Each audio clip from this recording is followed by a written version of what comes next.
Hello, hi everyone. I'm Nelson. I'm the co-founder and artistic director of 9 Years Theatre.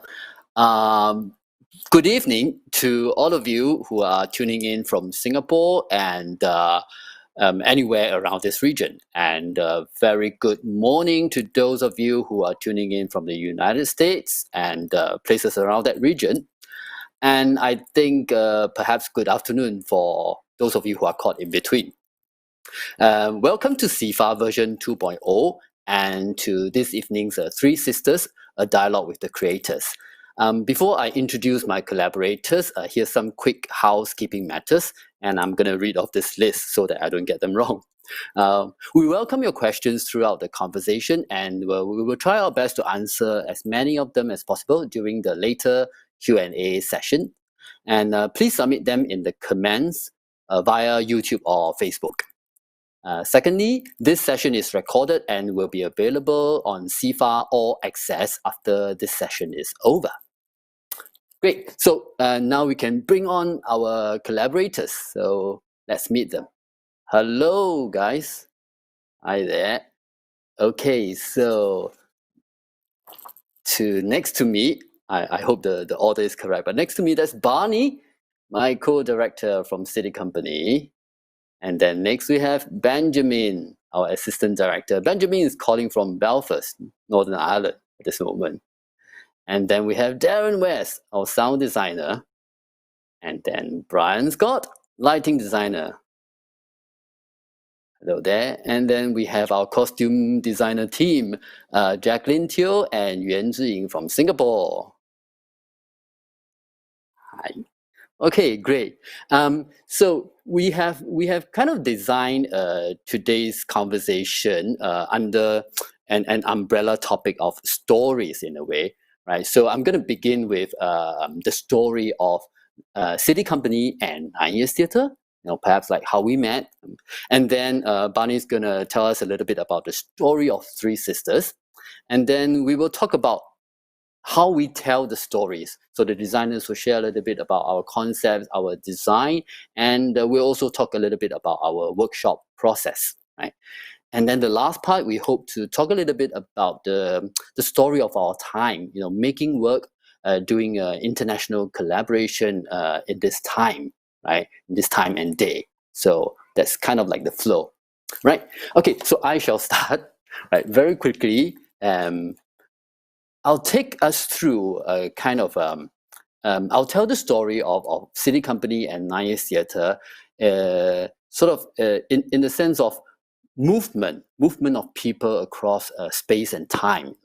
It begins in 2006, actually, when SITI Company visited Singapore. They came to the Singapore Arts Festival in 2006, bringing the production of The Death and the Plowman, Death and the Plowman. And along with that production, they also brought along workshops, which I attended. And that's when I encountered their training, the Suzuki method of actor training, and viewpoints, right? And because I love them so much, in 2008, I went over to New York, to upstate New York, Saratoga Springs, to attend SITI Company's month-long summer intensive program at Skidmore College. After that, when I came back, I began to train regularly in that two methods, right? And in 2012, 9 Years Theatre was established, right?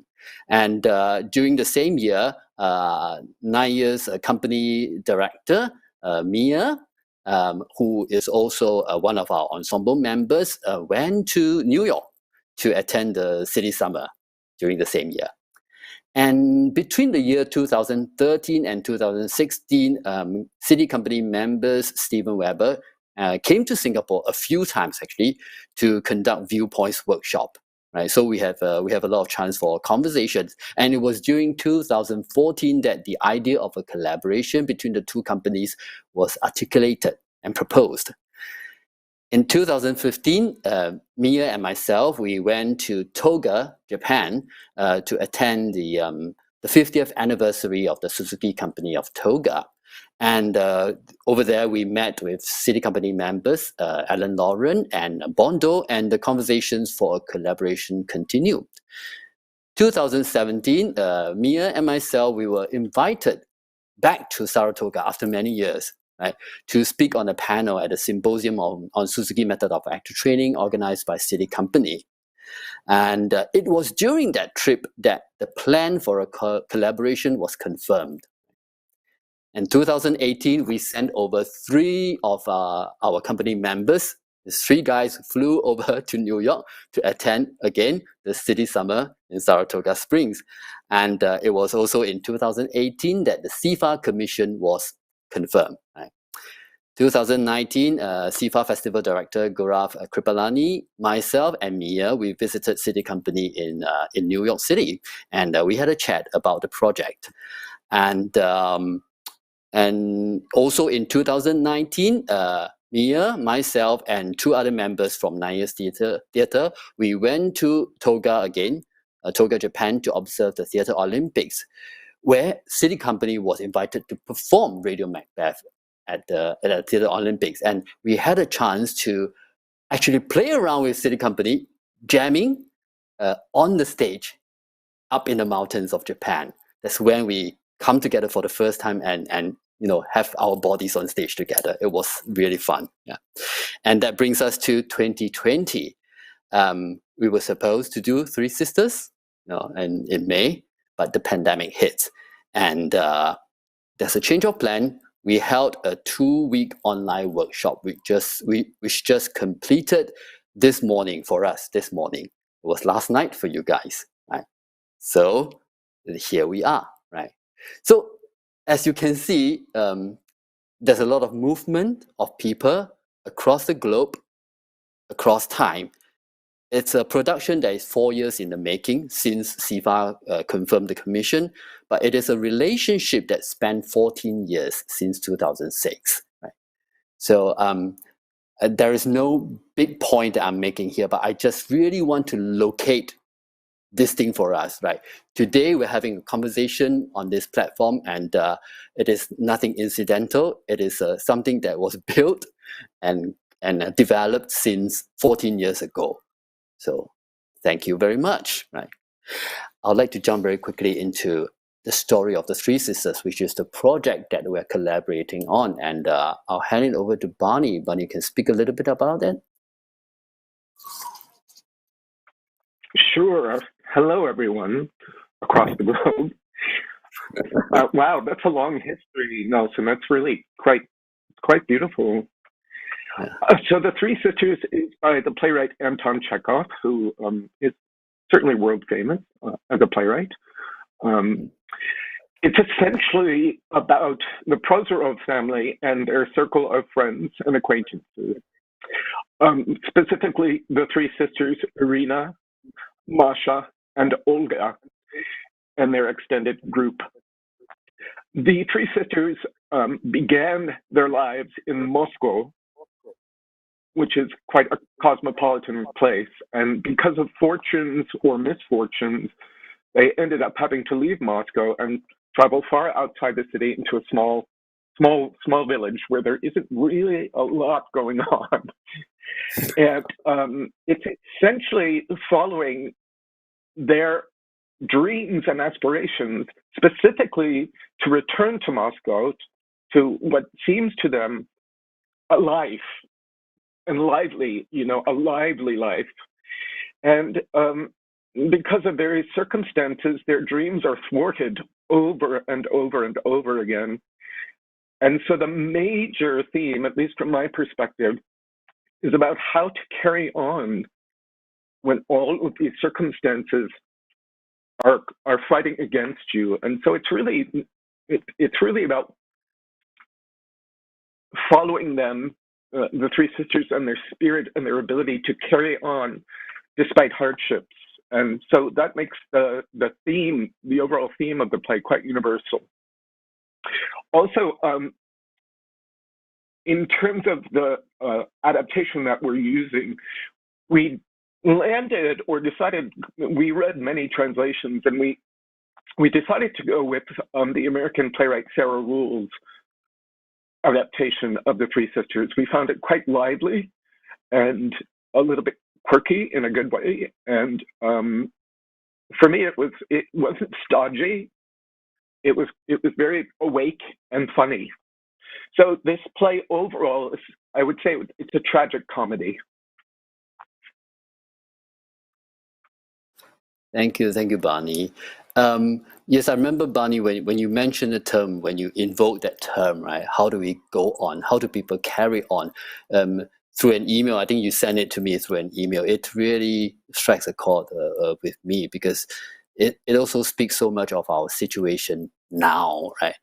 Thinking about how do we carry on from, especially this period where so many things are happening, and even though the play is what 120 years old, I think when we perform it next year, it will be exactly 120 years old since the first performance in Moscow Art Theatre, right? And how such a classic work still speaks a lot of truth to us today. Benjamin, is there anything you want to add to what Barney said? Please jump in.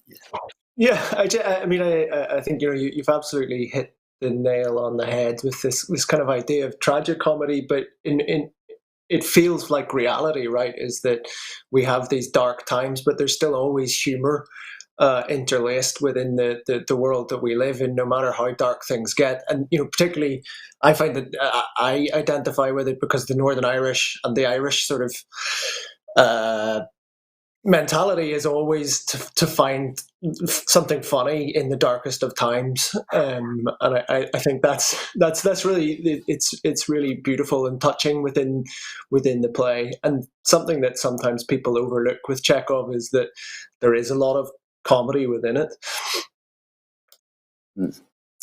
Thanks. Yes, Barney, please. Can I also, and I didn't mention this in our 2-week workshop, I also identify with the play, and specifically the character Andre, because he played the violin, and I grew up playing the violin. I have 4 older sisters, not 3, but I have 4 older sisters. And I was also born on May 5th, which is Irina's birthday. So there are a lot of similarities in this play for me. Ooh, sounds spooky in a sense. Okay, great. I think moving on to how do we tell the story, right? I'll start off with a little bit about the visual concept and where we are now before we go into sound, lighting, and costume, right? Let's bring up the slide on the. There's a draft of the set design. Now, what you're seeing now is actually an old design. We have moved on from this, but I would like to show them that there are in fact 3 slides. Following this, there are 2 more slides, which shows what we were thinking in the beginning. Of course, we're thinking of building something on the stage as a kind of a set design, but you cannot also notice that we were thinking about some of the theatrical elements. So some of the theater elements, like the lighting equipment, and we kind of took away those things at the side, the legs and all that are hiding. They're usually hiding the side of the theater. And then, so in a way, what we're saying is that we would like to explore exposing some of the theater elements, right? And then we have a piano right upstage over there. We have a platform, like a playing area within the stage, right? So this is how it looks in the beginning. And then we can go to the second slide. Let's see. Yeah, a slight tweak to the first design, but still about the same. We're building something in the middle of the playing space. We shifted the screens behind a little bit, right? And then perhaps to the third slide. And third slide. We added more things actually. We added a kind of a roof, right? And we're hoping that maybe when it's attached to the fly bar, the roof can also, kind of change its levels or its angle of tilt in a way, and see if it's useful to how we want to play out the story, right? But this is all before the pandemic.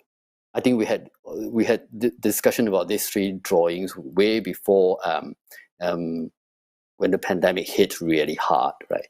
So when the pandemic hit, when a lot of the countries are going into kind of lockdown or semi-lockdown, we change the whole idea.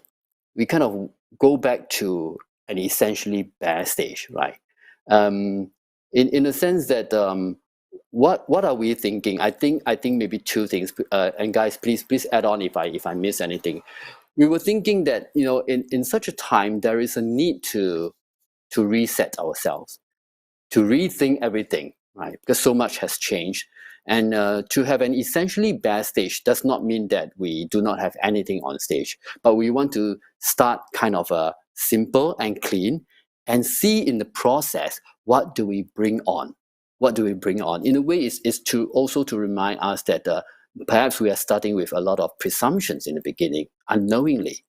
But this may be a good chance to kind of step back and then move in again slowly with everyone in the team to look at it, because the pandemic would have informed us in many ways, right? So that's where we end up with now. There's discussion about some things we like. We still like the chairs. We still like the theater lighting. Definitely the piano. So all these things may still come back, but we are taking the chance to find out how they would come back. So I guess this is where we are now. Kind of returning back, resetting in a way. And I think, Nelson, just to add on, that it's really how do we begin? Literally, how do we begin this play, this production? Mm-hmm. And if we have a bare stage or close to a bare stage, the possibility of infinite beginnings is there for us, and then we get to try them all out, and then we can find out which one is the best beginning to launch the journey of this play for us all and for this collaboration. Yeah. Anyone want to jump in? Sound, lighting, or costume? To talk about anything about the visual concept, or even what are we thinking about? Yes, Brian. Yeah, I was just going to say that having spent my life in empty theaters, it's a place that's most full of possibility. It's poetic, it's unflinching, it's full of history. So I love that we've come back to this place, especially now, because when we do get in a theater, it might be the first time we've been in a theater in more than 12 months for people who have spent their whole lives there. So how do we start is also going to be a question we ask ourselves, because we will have stopped for 12, 15 months, So the idea that we're starting in this blank space allows for the most potential for change. It's also the most honest place to start, which is something that came up in the workshop a number of times about how we perform it. So in lighting terms, I think it allows us the most potential to have moments of beauty and poetry, and moments that are harsh and wide and reveal too much, and moments that just show one thing and let the rest of it fall away. So I think it's really exciting, and I love that theater. I've been in there a few times. Yeah. I think it's an interesting looking theater. That's where you guys performed Death and the Parliament in 2006. So it comes full circle. Yeah, it's true. Yeah. Well, I'll say that essentially you need the poetry of the words and the poetry of an actor's body in space, essentially to make a piece of theater. And I think when you think about the history of this play, it carries a lot of weight. It's been performed numerous times, and I think the act of reinventing it and taking and distilling it all back down to a body in space speaking Chekhov's words gives you a different launching pad for it. I think that's sort of one of the desires that that both of our companies, if there's any similarity between our two companies, it's really about the beauty of a body in space and an actor speaking words. So I think it will be unlike any Chekhov anyone has ever seen, if we do our jobs right. But we have that in common, and so I think the beauty of it is going to be distilling down the play just to the essential elements that we need, frankly. I think there's something kind of interesting as well, just to do with stripping away some of the theatricality and the historical kind of aspects of the play, because what it does is it breaks down the barrier between the audience and the actors, and so we get a little bit more of a kind of symbiotic relationship, particularly probably with the people who are just outside the sort of interior space that's happening on the stage. And therefore we get a little bit of a closer relationship that allows us to delve slightly deeper. Mm-hmm. Yes.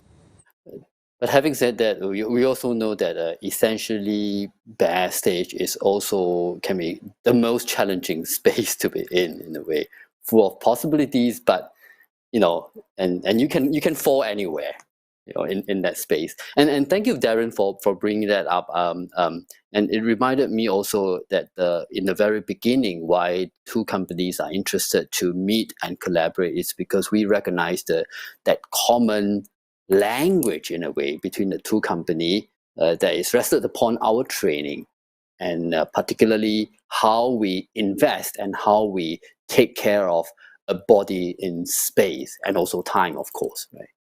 Mm-hmm. That will, that's kind of like really the thread that ties us together right from the start. Absolutely, yeah. Mm. And can I just add that the art of storytelling, particularly through the medium of theater, isn't just about the text that the actors are speaking. The audience is also watching the physical life, and that's another layer of the story. And so I think that's one thing that both of our companies, through our training, really, really sort of take advantage of. In a way, we're kind of flipping the coin and saying, maybe we don't need to start with the psychology or emotion in the content of the text. Maybe we can also start with what we're doing physically from moment to moment to moment. And so that's another layer. And so the audience is watching what we're doing as much as they're hearing what we're saying and our intentions behind what we're saying. Mm. Well, and when you think about it, the body was the first storyteller. It's how we talked before we had language. The body, then dance, then music, Yeah. And actually, what is making me really excited is that I have been imagining actually now that the day we will all come together in the same room, we'll put all these bodies in the space on the stage, and then we take a look at it.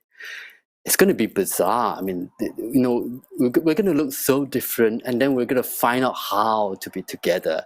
I think that's part of the project as well, and I've been trying to visualize it. It may be a nightmare in the beginning.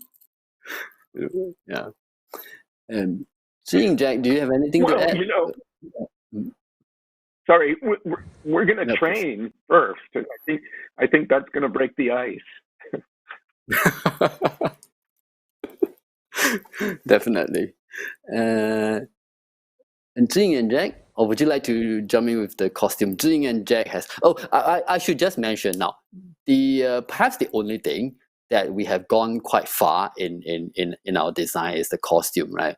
But also only because costume takes a while to make. It takes time. We got to source the material and all those things, right? But also, returning back to an essentially backstage has also the advantage for us to really work on the costume so that there is kind of a clean slate for the costumes to pop in a way. That's what we were thinking. Over to you. So for the costumes, maybe we talk Should I start about first? the direction. So I think you guys mentioned just now, like how timeless the script is, and even though this script was written in the 20th century, the story and the themes, what the characters are experiencing, they are still very relevant to what we experience today, especially during this time of the pandemic, how we are trying to survive and just to get by. So we were trying to think of how we could bring that to the costumes and how we could carry the same spirit to the costume design. And that's why we were thinking of how we could interpret the period garments in a modern manner.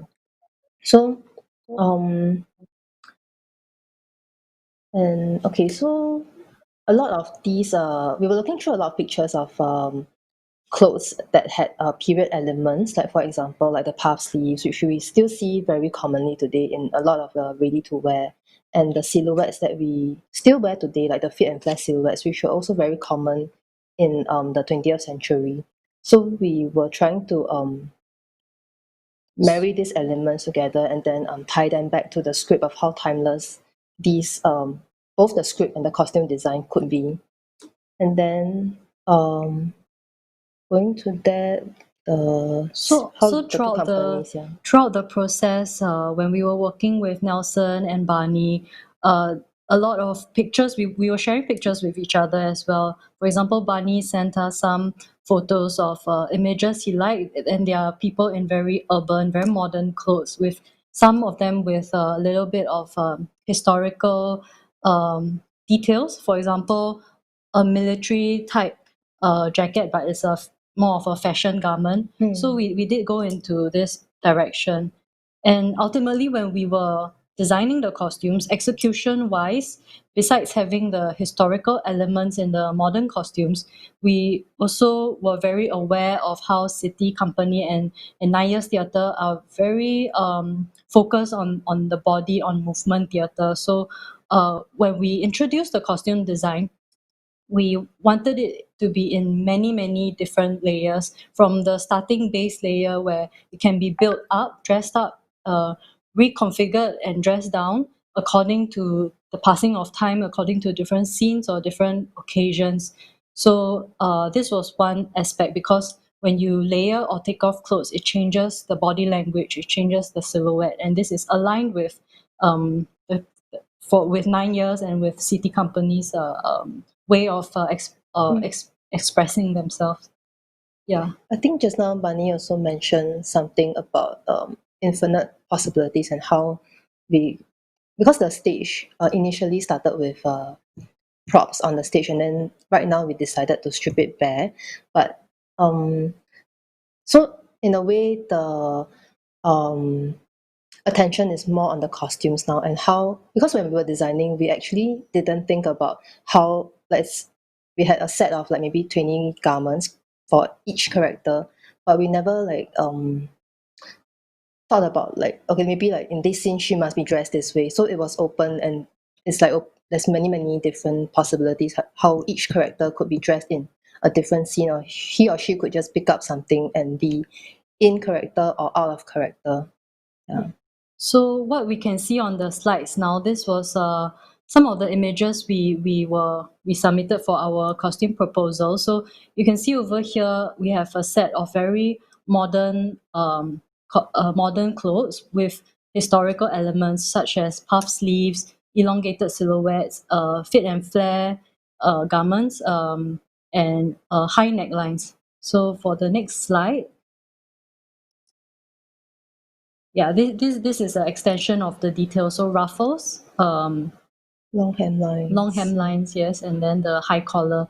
So because we don't want to give away too much of the costumes, we'll just be quickly showing everyone the three sisters, starting with Masha, I think. Masha, I don't know. yeah. It's Masha. Oh, And sorry, the this is menswear. menswear. Yeah. So for the guys, because they are mostly military men, so we took details such as the usual details that you will find on a military garment, like the cargo pockets, the epaulets, and the boxy silhouettes. Yeah. So the menswear influence is very utilitarian. Yeah. And for the next slide, I think we will start to see the three sisters. Yeah. So this is Masha. So in the script, the colors of the three sisters has already been is written in the script. So Masha is black, Olga is blue, and Irina is white. So for Masha, you can see the leftmost is the base, a very fitted top and a pair of fitted pants. In general, all of them have clothes that are very comfortable, either made of stretchy material or loose material, so nothing is restrictive on their body. And each character has something to identify them. Yeah. So for Masha here, you can see her colors are a bit more monochromatic. There's black, there's gray, and then her detail is the pleats. So no matter which combination of outfit she's in, you will see her color and her detail. So for Marsha, she's actually wearing knee-high boots. This one was something Barney suggested in the process. He was very intrigued and excited about her having the knee-high boots because of her military. The father is from the military, so this is like a nod to that. And next slide. This is Olga. So Olga, she is a teacher in the script, so you can see her clothes also speak of a bit of her character. Like there's something more conservative about her dressing, pinafore style and high neckline with A-line skirt. So her colors are blue and green, very complementary, and the detail is the pinafore, which you can see in a cropped form and also in a full dress format. And lastly, we have Irina.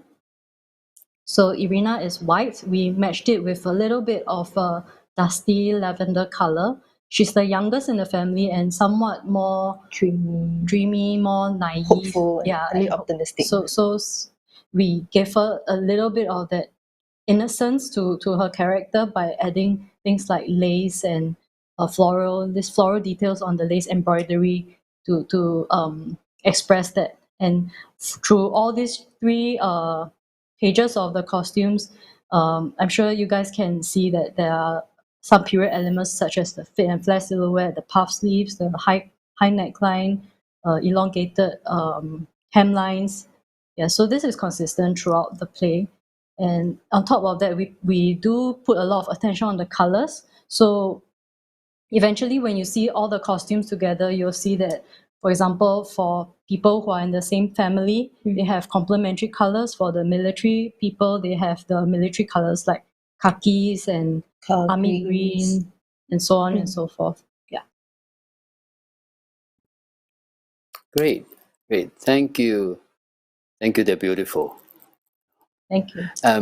And as you can see, Zhiying and Jack they were talking about how we wanted to have a kind of flexibility in the costumes, and that has to do with how we pay attention to the use of costume in the eventual rehearsals as well, right?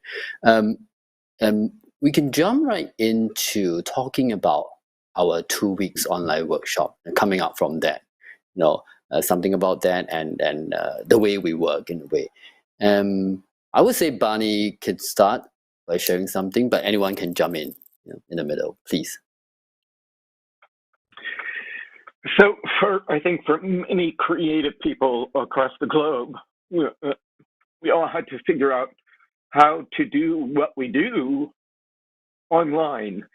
And so for the SITI Company, before we came together for this 2-week workshop, we spent a lot of time figuring out how to do our training online.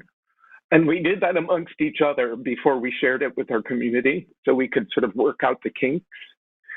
And it turned out that we could, in fact, train via the Zoom platform. And so that was quite hopeful. And so by the time it came to our 2-week workshop, we all, because I know that 9 Years Theater also did the same thing, we all were able to come together through the medium of our trainings, even online. And then during our 2-week workshop, we spent quite a bit of time just analyzing the play and asking many questions. And we had our good friend Norman Frisch, who is a brilliant dramaturg. He was present during this 2-week workshop, and he has a great deal of historical knowledge about this play. And so he was able to contribute, and it was super helpful to have him in this process. And we even tried staging via Zoom, which was interesting. But it just confirmed that we can't wait to be in a room together, live and in person.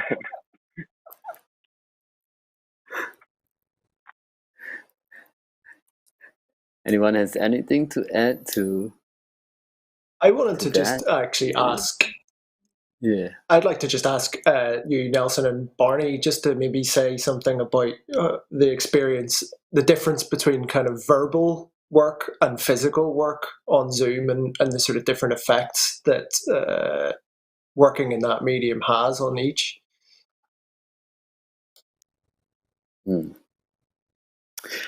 Yes.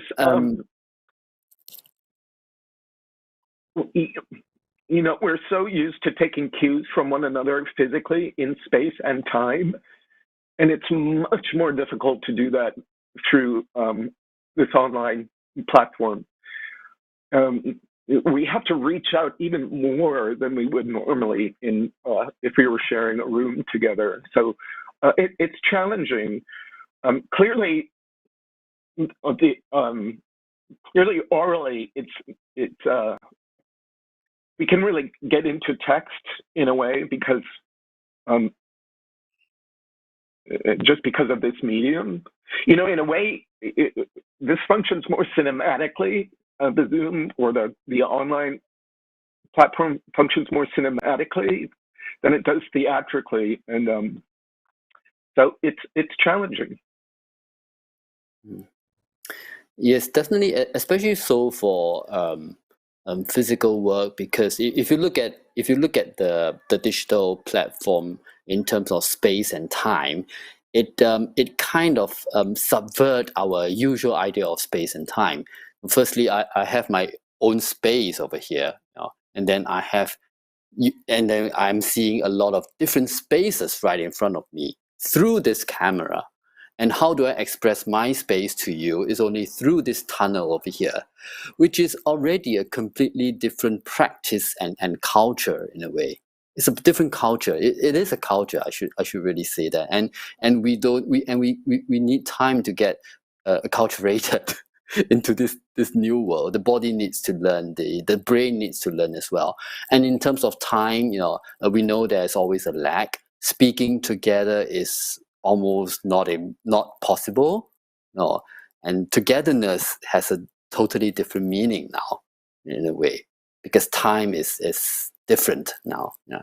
So in terms of space and time, is not the usual space and time that we know. So it can very well be a very different world to navigate. Yeah. Text work maybe a little bit better. in a way, if you don't need to move, and then you just take turns to speak, it's still very much possible, I guess. Yeah. Any thoughts on that? We're actually kind of moving on into the next topic. We're talking about making work during this time, right? And making international collaboration, or just making work, the work of theater, and about digitalization, about using digital mediums, and so on and so forth. I think probably the most interesting aspect of rehearsing on Zoom, especially since we've just come off the workshop, is that there's a lack of silence when you're working on Zoom. Usually when you're having a table work or in a rehearsal process, there is open space that is just quiet, where you feel a cast sort of contemplate a situation or a note or the beat structure of a scene. And I think, in Zoom, you have a tendency to want to fill up the empty spaces because of these boxes we find ourselves trapped in, where I think that is one thing that anybody who's working in theater and trying to collaborate via Zoom is is saying it's okay to have the silence. It doesn't always have to fill up. I think there is this sort of void that we feel. Maybe it's because sometimes our microphones go out. Like, I don't know where it comes from, but there, you have to have an unbelievable amount of patience to do it via this medium, and especially cross culturally as well. That was an interesting thing to learn in the last couple of weeks, is just sort of the process amongst ourselves, what in fact is the shared language, like how do we fill up the silences or not. Yeah, it was an interesting learning curve, I think, because this is the longest process I personally have been in online in that way, and it was interesting how it developed from day one to this morning for you guys and last night for us. Yeah. It's also really interesting that dealing with pace is not possible. Like, the platform often decides for you that you can't speak on top of each other. You can't play a piece of music and hear this person speak. So you don't get to musically play with what happens when two things happen together, because the platforms don't really let you do that. And I find it very interesting that we're not all looking at the same thing. So I'm fascinated by the fact that, I mean, we all take the information we take in a theater and deal with it in very different ways, but we're literally not looking at the same arrangement of people, because every time somebody logs on, they get there watching, training or reading, I'm always in this place, but then for you, I'm down here, and the same is true. So you're literally all looking at getting the same information, but in a different format, which I find really fascinating and makes me want to get in a theater again very soon. Fascinating, but not fascinating to keep doing it. We'd rather do it in a theater. It's fascinating, but let's get in a room, because I think we miss Exactly. the Yes. Yeah. Benjamin, how is it for you getting up at 2 a.m. every day?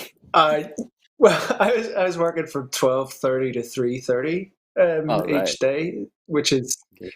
in the morning, so just Early morning. pretty late. And I mean, it's a strange one. I mean, we're already existing in quite strange times, I guess, and we're already in these kind of little isolated bubbles.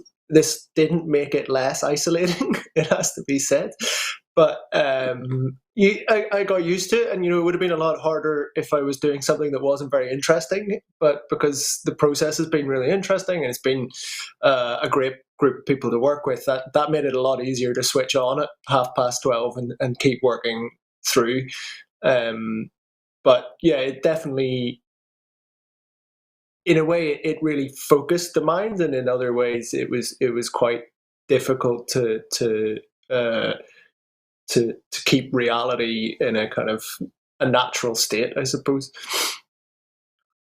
Benjamin, you're getting Can good I training ask? for being a sound designer, because that's sound designer hours. 12:30. So if you ever want to sort of branch out, you're already getting some tools. I feel like there's a few other wanna skills I should learn first. I'd love to ask Nelson and Benjamin, on some level, every night we would finish rehearsal, have a drink, go to bed. And so we take the information we got into a dream space. Nelson, you guys finish and you have your whole day left to be active and awake. And Benjamin, you went straight to bed, but then like 2 hours later, it's eggs and toast, right? So what's the difference in terms of disseminating what we learn for yourself night to night when you have a full day to live, or you're literally in the middle of the night? For me, I do catch myself keep thinking about what went on during the workshop or during the day, and then I have been drawing lines. I have a whole day to do that. I've been drawing lines, connecting, what we talked about in the workshop, and about thinking about Three Sisters, seeing it from the lens of the Three Sisters, and then also thinking about my own work and my life, and this has been the process for me, because I don't get to go to bed until many hours later. So these things do kind of accumulate, and at the same time, I'm wondering, what you guys would think about these ideas when you get up early in the morning. So for me, when I go to bed, right, I mean, you guys get up and then sometimes you write an email or what. So the next morning when I get up, I will quickly go check an email to see if someone has any brilliant idea already sent through the email. So this in a way is also, I'm also experiencing a kind of a time lag, an idea lag in a way, right? Which is very different when someone just take the idea and then just go through it the whole day thinking about it, and while someone sleep and then sleep on it and then come back again. So I think we get a lot of different experience coming together, even by just having a kind of working from different time zones, which I've never experienced before. Never. Yeah. Yeah, I mean, I find it quite strange as well. Like, sorry. I find it quite strange as well, just because I didn't necessarily have much time for fermentation.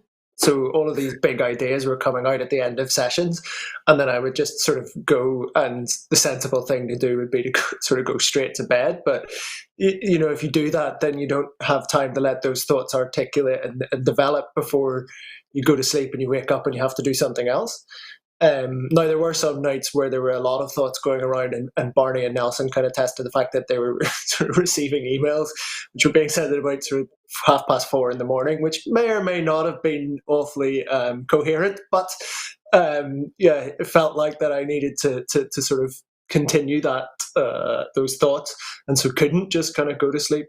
But it was quite difficult to you really want to keep thinking about those things, but at the same time you sort of have to put a stop on yourself and then try and get back into gear before the process starts again the next day, and try and get those things working again. Someone mentioned the other day, sorry, I can't remember who, but the fact that we are also experiencing isolation, which is a big theme in the play The Three Sisters as well. While we are on Zoom, sometimes we feel so isolated. We feel the difficulty of reaching out or to put your ideas across, and someone said we should hold on to this feeling, actually, right? That might be a good energy to kind of develop and work when we eventually come to, because sometimes it's easy. I think before the pandemic, it seems so. I think we somewhat take it for granted that we will always gather. We will always gather, and suddenly, the virus just telling us that this might not happen. People gathering might not happen. And one moment I think I mentioned in the rehearsals that the theater is in question in a way, right? Because of that. Barney, please. Yeah. In a way, the Zoom platform is kind of a painful reminder that we aren't together, that we are not in a space together. And every time you log in and start a rehearsal or a training session, I am constantly reminded that I'm not in the room with my colleagues or my collaborators. And it's just there underneath. It's just sort of humming underneath. It's sort of just constant painful reminder that we are not together. We are virtually together, but we are not live and sharing molecules and oxygen. But it really is perfect for this play. If we had to do it, it should be a play where there's only like 3 characters that are not there by someone else's choice. Everybody is there because of somebody else's decision, except for maybe 3. So that isolation actually kind of works. I wonder what we would have done if this hadn't happened. I spent a lot of time in the last couple of weeks thinking about that, because the way I view it now is completely informed by what just happened for 9 months. Interestingly, I wonder if we are aware that at this very moment there are other people together with us in this platform, just that we don't see them. There's some people tuning in, perhaps from the United States and also from Singapore, right? It's kind of a weird platform, this digital thing, right? They are there, but they're not there, like ghosts in a way, yeah. And I have I think found this. I was just getting ready to say, Nelson, there's been so many sort of streaming concerts and streaming theater that have become the thing. And I have a singer-songwriter friend of mine who did a front porch concert at his house. And it was one of the first things I streamed early on in the pandemic. And I was so excited to see Will. And I love his music. And he's on his back porch and he's got his hat on and he sings his first song, and I'm sitting in the living room and I stand up on my couch and I applaud as if I'm actually at the club seeing Will. And I thought, oh, wow, it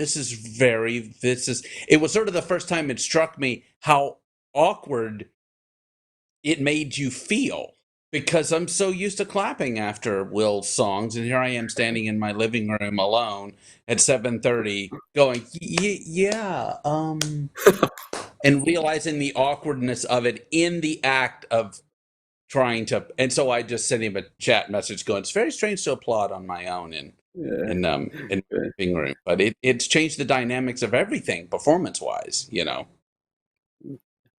on this note, I think we should take some questions. We should hear from whoever's out there, if there's anyone out there. Speaking of the audience, yeah, speaking of the audience, right? Let's see if there's anything that comes up. What is this? Okay, let's see. Were there any surprises when workshopping that any of you discovered that was not expected from just reading the script? Wow, good question. Anyone that was not expected? Well, we can go back to what our experiment yesterday.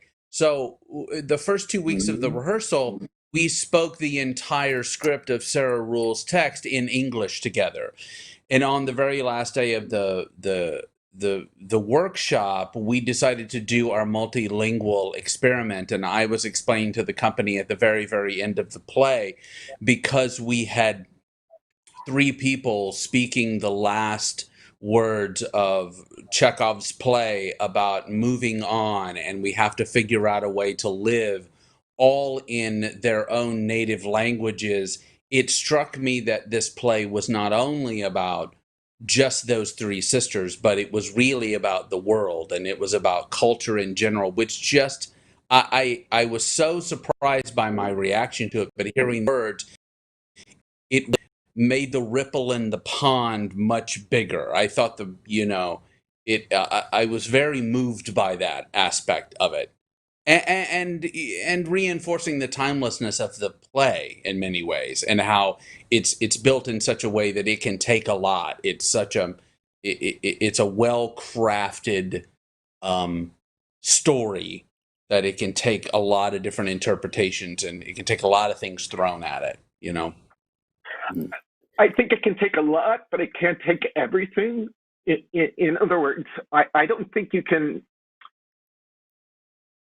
I think it's so rock solid that you can't. I don't want to say postmodernize it, but maybe that's the only word I can come up with. It would ring false to me if you over conceptualized the piece. Yep. Mm-hmm. I mean, that's actually one thing that's one thing that surprised me. I thought, we can do all kinds of things with this play. And then the more we read it and got deeper and deeper into it, I was like, oh, I don't know that you can. I'm still thinking about that. Mm-hmm. It's very interesting how Darron and Barney were all picking up different things, and I think they're equally important to help us find that balance between all these things. Yeah, and Darron, I had the same feeling as you during the last bit. Yeah, And Yeah. I totally agree. I totally agree that there's so much already packed in the text that we have to be really careful, especially if we're dealing with very challenging things like multilingualism in the expression. Yeah. Yeah. Let's see if there's I was another. Sorry, Sorry. Ben, go on. I Go was ahead. just Go going to ahead. just add one little tiny thing, which was just that I was quite surprised, I guess, at how much, in a sense, the multilingualism actually brought out of the text in some places. And, we had these moments where, like, relationships between characters immediately became more prominent and almost more developed just by how they were using language, and little moments of sort of repetitions in the text that just sort of popped, that maybe hadn't popped in the same way before. And somehow using multiple languages can highlight the language that's used within the play as well. Great. And just adding to that, Benjamin, as a performer, you have to listen in such an intense way because you don't necessarily understand the language that is being spoken in that moment, and so you're really listening for clues inside of how the sound and how people are negotiating the intention behind the text. And in a sense, that helps us understand what each other is saying, even if we don't speak each other's language. And so the listening is just really intense in an exciting way. Let's see if there's another question. How does Nelson and Barney share the load as co-directors? Who has the final say? And where does Benjamin come in? Right. Oh my gosh, great. what a I question. can't wait to hear this. Actually, I'll be the first. So I'll speak only in terms of my experience, particularly with SITI Company and Anne Bogart. I've been working with Anne Bogart for 36 years, I think. And despite the fact that she's the director for most of the plays that we've done, the room is incredibly collaborative. And in any given moment, someone has, as Anne would say, someone is on the scent. And so you want to open yourself up to the person who's on the scent. And then maybe you pick that up. And so I don't think it's so much about, ultimately there will be times where we have to make a decision, but it's much more of a horizontal experience where it's a give and take. And so everyone's, and this can be really frustrating, everyone's opinion and thoughts are welcome, and that can be a lot to sift through. But ultimately, it's about everyone sort of, I think, opening up their hearts to just find what would be the best solution. Yeah, Bunny, talking about this give and take things.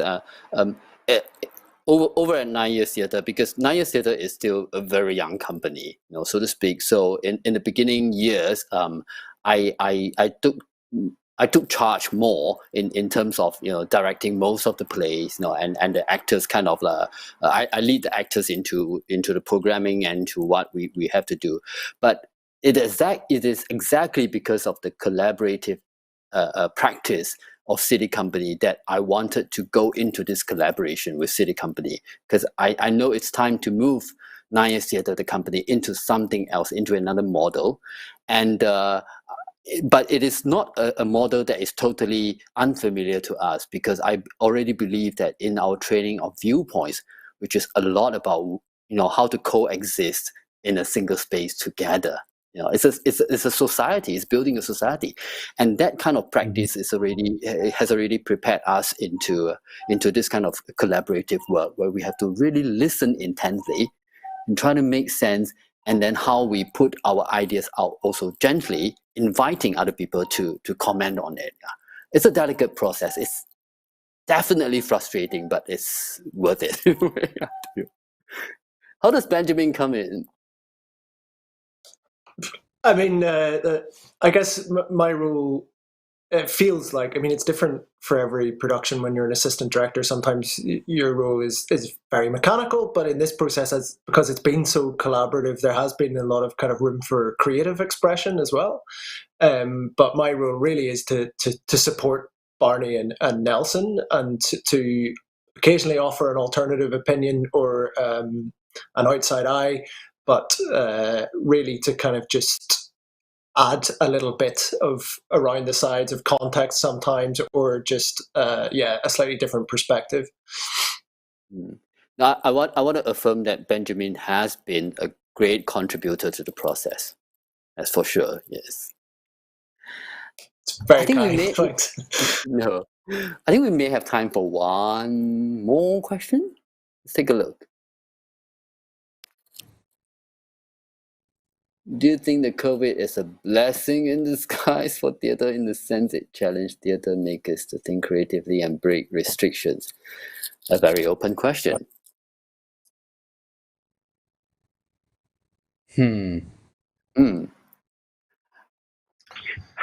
Yes and no. I think both things are true. For instance, I have with my viewpoints practice, which I've been doing my entire life, I feel like I've learned a lot about the possibility for improvisation on Zoom. So I mentioned earlier the cinematography of this camera has been very interesting to me. I've never really been interested in being a filmmaker, but Zoom has actually opened up the possibility, for me at least, in terms of what one can do online. And then, of course, the flip side is that there are so many restrictions. So it's yes and no, at least for me. Yeah, I think for me, when I first heard that question, it I don't know how it's been in Singapore, but to be in New York and in such a theater town and have devoted my entire career to this art form has been the pandemic has been devastating for people in the theater in New York. They're just financially. It's been tough to sort of keep your sad soul under control to some degree. But I think creative people will find a way to be creative even under the worst of circumstances. I think it's a human trait. It's we're built that way. And I also think we're right in the middle of the story. So we don't know what the end is going to be. We don't know what we're going to learn from this. You're just trying to just be present and deal with things as they come in the best way you possibly can, and still make your art. I think that's sort of where I come down on it. And I would say, thinking that what we do is come together to give a space for people, complete strangers, to choose to come and sit down and be together and experience something together. Zoom and other online platforms kind of allow for that, but they don't. But it's not cellular. It's pixelated. So, we will know that we're all going to be okay when people are willing to sit down in a room with other strangers and be together. So in a way, I kind of feel like, oh, we've had this time. I'm ready for this time to be over because I want to sit down in a room with people and experience something together for very different reasons. I long for that and have spent my life in theaters because of that. And I haven't found anything necessarily in the COVID frame online that replaces that one element of it, which is the cell-to-cell sharing of space.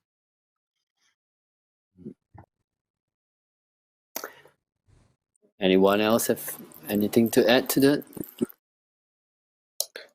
I guess we wouldn't have been doing what we're doing if we wouldn't have had this 2 weeks of time to work together had this not happened. But and that it's great to have some time to step back and think about these things, and the show that comes out of it will be very different as a result of everything. Will it be better than the show that was going to be made? Don't know. You can't speculate on that. So Zhiying and Jack, I know the COVID has cost you quite a bit and caused you to change career path. You want to just very quickly share a little bit? Yes. Maybe we touch on theatre wise. I think for us it impacts us quite a bit because now we are stuck with like 40 kg of costumes and it's been sitting at home in our wardrobe and we can't fit it on the actors. We can't do anything. We can't unpack, and then we have fabrics lying everywhere and we can't resume production. So theatre wise, that's how it's impacted us. We haven't found a silver lining. Yeah. And yeah. Okay. And Yeah. The producers just said one more question. They implore us to take one more. So I'm looking at it now. I really like the costume designs. How many drafts did you go through before arriving at the final? How many costumes have you created for the show? Do you each have a favorite? How many? it was Yes. it was a pretty smooth experience working with Nelson and Barney. Actually, we didn't go through many drafts. It was at most two or three. Two or three, I can't remember. Yeah. Okay. It's been so long because we started last year. Yeah. So How many? I think 15 characters or something. we Each actually lost character, count because yeah. there's so many combinations, permutations for each character. You can see like one character is about 10 even. permutations. I think can be. Depends on how you match. Yeah. 15, maybe 10 to 15. I'm sorry, we never counted, but it's 40 kilograms. So. In terms of weight, do you have a favorite? I think my favorite is Natasha. Why? Oh. Because you can go really crazy with her. She's like, you can just match anything. It doesn't have to match. I think I like Marsha because it's our comfort zone. If people, I think Nelson and Mia, people in Singapore, they know us quite well. They know how we dress. We pretty much dress like this every day. Marsha, yeah. So Marsha looks like us. You're dressed for the backstage, the theater backstage. That's classic New York City. Just wearing all black. Classic New York. Right. Okay. Yes. Well, we're about 10 past. Thank you very much, guys. Yes. I would just like to close with saying that about the pandemic, about us doing this work. I would just like to say that it is a time for creativity. Yes, for sure. But like Barney said, it's a yes and no thing. For me, I think that it's a time for us to think about how do we go on, which is a big topic for us now. How do we go on? But also a time for us to be very careful not to lose track of what we were doing back in the theater, which is about people gathering around a campfire and sharing stories and telling stories.